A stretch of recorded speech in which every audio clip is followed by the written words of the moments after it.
Hello everyone and welcome to today's video. Today's video is going to be about how to log into Macquarie University student portal. For that, the first thing that you'll have to do is open up Google Chrome or a browser of your choice, and then in the search bar simply type in Macquarie OneID activation. That is Macquarie OneID activation. And then hit Go or Enter on your keyboard, scroll down and then tap on the first link, OneID. If you're in a mobile browser, here you must enter OneID along with your password. Make sure that you hit You're Not a Robot to make sure that you're not a robot. Hit Check Now and then follow the on-screen instructions to activate your account.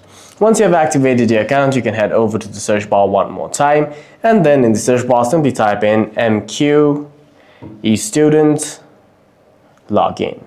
Tap on the first link saying eStudent, scroll down and then hit eStudents. Here you must enter OneID that is just activated along with your password, which should be provided to you by your college or university, and then hit sign in to log into your account. For any further questions, please feel free to leave a comment down below.